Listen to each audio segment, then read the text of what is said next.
Imaginez une pollution tellement grave que vous ne pouvez littéralement pas lever les yeux vers le ciel et voir quoi que ce soit. Si vous voulez voir un ciel bleu clair, vous n'avez pas de chance, et votre seule possibilité c'est de regarder de grands écrans LED qui affichent des images de ciel à la place. Cela paraît insensé, et de nombreux citoyens chinois l'ont réellement vécu.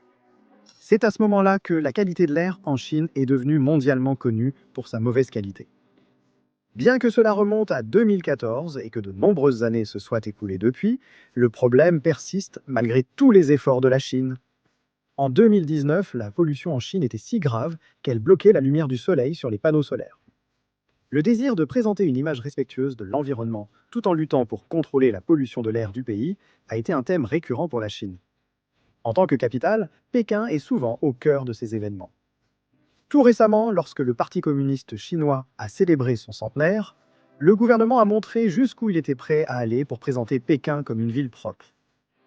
Une célébration a eu lieu le 1er juillet 2021, et dans les jours précédant l'événement, le gouvernement a ordonné la fermeture des usines et l'arrêt d'autres activités polluantes. Lorsque cela ne suffisait pas, le gouvernement a lancé une vaste opération d'ensemencement des nuages le 30 juin, envoyant des fusées remplies d'iodure d'argent dans le ciel. L'idée derrière cela était que l'iodure d'argent s'accumulerait dans les nuages, stimulant les précipitations et augmentant la probabilité de pluie, ce qui aiderait à réduire la pollution dans l'air. Et leur plan semblait avoir fonctionné. Des chercheurs ont constaté que les niveaux de particules fines 2,5 dans l'air, de petites particules constituant un polluant majeur transportant des substances toxiques et des bactéries, ont chuté de plus des 2 tiers pendant l'événement. Cela a fait passer l'indice de qualité de l'air de modéré à bon, selon les normes de l'Organisation mondiale de la santé, ne présentant que peu ou pas de risques pendant l'événement. Alors dans quelle mesure l'image que la Chine projette correspond-elle à la réalité sur le terrain? À Pékin, la ville la plus en vue de Chine, de vrais progrès ont été accomplis. Mais pour vraiment comprendre les progrès de Pékin et leur lien avec le parcours de la Chine face à la pollution, il faut d'abord explorer à quel point l'air à Pékin était mauvais au départ et comment il en est arrivé là. La croissance économique fulgurante qui a propulsé la Chine au rang de grande puissance mondiale a été principalement alimentée par le charbon. La Chine consomme plus de charbon que le reste du monde réuni, représentant 54,3% de la consommation mondiale. Pékin a été un centre majeur de cette croissance avec un produit intérieur brut ayant augmenté de 1078% en 2017 par rapport à 20 ans plus tôt. Cependant, le même charbon qui a alimenté cette croissance a également entraîné d'importants problèmes de qualité de l'air à Pékin, aggravés par une augmentation de 74% de la population et de 335% du nombre de véhicules durant cette période, contribuant à la mauvaise qualité de l'air déjà existante. Alors, à quel point l'air de Pékin était-il mauvais? En 2016, le smog à Pékin était si intense que le gouvernement a émis une alerte rouge, le niveau le plus élevé dans un système d'alerte à 4 niveaux, introduit dans le cadre de la lutte très médiatisée de la Chine contre la pollution. Cela signifiait pour les citoyens ordinaires de Pékin que les écoles, les entreprises, les usines et les chantiers de construction étaient tous fermés, tandis que les autorités conseillaient aux habitants de rester à l'intérieur pour se protéger de la mauvaise qualité de l'air. Certains ont même trouvé refuge à la campagne, où la situation était bien meilleure. Les rares des personnes qui osaient en sortir portaient des masques et il est devenu courant pour les foyers pékinois de posséder plus d'un purificateur d'air pour lutter contre le smog. À Pékin, la moitié des voitures ont été interdites de circuler grâce à un système alternant les plaques d'immatriculation paires et impaires. Seuls les véhicules avec une plaque paire pouvaient rouler un jour, et ceux avec une plaque impaire le lendemain. Ce système a été efficace et est encore parfois utilisé de nos jours. Mais pour donner quelques chiffres, l'Organisation mondiale de la santé recommande que les particules fines 2,5 soient maintenues en dessous de 5 microgrammes par mètre cube, car ces particules dangereuses sont inhalées dans l'air et s'accumulent dans les poumons des gens, provoquant de nombreux problèmes de santé. En 2016, le niveau moyen annuel pour Pékin était de 60 et 11 microgrammes par mètre cube, ce qui signifie que c'était 14 fois plus élevé que la moyenne recommandée par l'Organisation mondiale de la santé. Mais cela ne raconte même pas toute l'histoire. Pendant les mois d'hiver, lorsque les habitants de Pékin allumaient leur système de chauffage alimenté au charbon, les niveaux de particules fines 2,5 atteignaient couramment 500 microgrammes par mètre cube, soit plus de 100 fois les niveaux recommandés, et une concentration jugée dangereuse selon les normes de l'Organisation mondiale de la santé. Ce qui signifie que la pollution était suffisamment grave pour déclencher des conditions d'urgence et susceptibles d'affecter l'ensemble de la population. Cela a eu un réel impact sur la santé publique. Une étude de Health Effect montre que des niveaux malsains de particules fines 2,5 ont causé 1 426 000 décès prématurés en 2019, car ces petites particules pénètrent dans la circulation sanguine des personnes via le système respiratoire et provoquent de l'asthme, des maladies pulmonaires, des maladies cardiaques et des cancers. Une étude a révélé 363 000 décès supplémentaires liés à la pollution de l'air intérieur due à la combustion de combustibles fossiles. Cette situation a provoqué un tollé public à Pékin et a poussé le gouvernement à agir.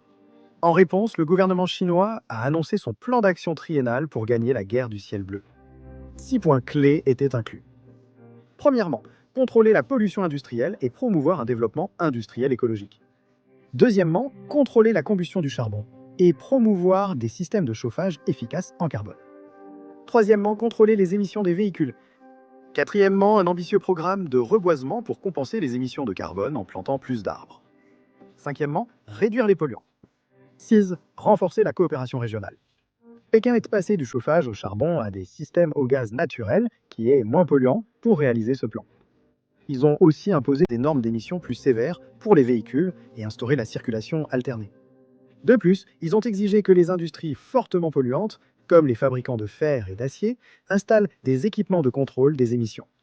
Le déplacement des industries lourdes a amélioré la qualité de l'air à Pékin, mais pas autant dans le reste du pays qui doit maintenant accueillir ces usines polluantes. Alors, qu'est-ce que Pékin a obtenu grâce à ces efforts sans précédent? Eh bien, en 2021, la moyenne annuelle de particules fines, 2,5 à Pékin, était de 33 microgrammes par mètre cube, soit la moitié de ce qu'elle était 5 ans plus tôt. Bien qu'il y ait eu des pics par moment, cette moyenne annuelle a atteint pour la première fois l'objectif du gouvernement chinois de 35 microgrammes par mètre cube, ce qui en fait un succès. Néanmoins, ces niveaux demeurent 6 fois plus élevés que ceux recommandés par l'Organisation mondiale de la santé. Mais le succès de Pékin ne s'est pas étendu au reste du pays. En fait, la Chine a la 11e pire pollution de l'air au monde sur 106 pays classés. L'indice moyen de qualité de l'air dans le pays est de 98, le plaçant à la limite supérieure de la catégorie modérée selon l'Organisation mondiale de la santé. À 100, il serait considéré comme malsain pour les groupes sensibles, mettant à risque les enfants, les personnes âgées et celles atteintes de maladies pulmonaires et cardiaques. Ceci n'est qu'une moyenne. À travers le pays, les niveaux de qualité de l'air atteignent régulièrement la catégorie dangereuse, surtout dans les points chauds de la pollution comme Hotan au Xinjiang ou Anyang au Henan. En 2007, on estimait que sur les 560 millions de citadins chinois, seulement 1% respiraient un air jugé sûr par l'Union européenne. Malgré ces problèmes, la Chine a augmenté sa production de charbon en 2021 suite à une pénurie d'électricité nationale qui a perturbé l'industrie. La dépendance de la Chine au charbon, essentielle à son statut de puissance mondiale, représente un danger étant donné la nocivité de cette ressource.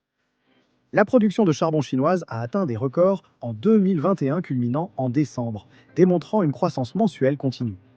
Bien sûr, cela augmente également les émissions de carbone dans un pays qui a la particularité d'être de loin le plus grand pollueur au monde, étant responsable de 28% des émissions mondiales de monoxyde de carbone 2. Alors que fait-on maintenant? La Chine a accepté d'atteindre un pic d'émissions de carbone d'ici 2030 et prévoit d'être neutre en carbone d'ici 2060. Malgré ces engagements, les émissions continueront d'augmenter pendant 8 ans dans un pays déjà confronté à de graves problèmes de qualité de l'air. On parle ici de la Chine. On ne peut donc pas savoir à quel point ils sont honnêtes. Malgré leur engagement à atteindre un pic d'émissions de carbone, la Chine construit des centrales à charbon à un rythme dépassant le reste du monde. Alors que la Chine augmente sa production et sa consommation de charbon, ces chiffres devraient continuer de croître jusqu'à ce que le pays tienne ses engagements d'atteindre un pic dans l'utilisation des combustibles fossiles et commence à prendre des mesures concrètes vers la neutralité carbone. Espérons qu'un jour dans le futur, un ciel bleu clair reviendra en Chine et que les écrans géants à LED ne seront plus nécessaires.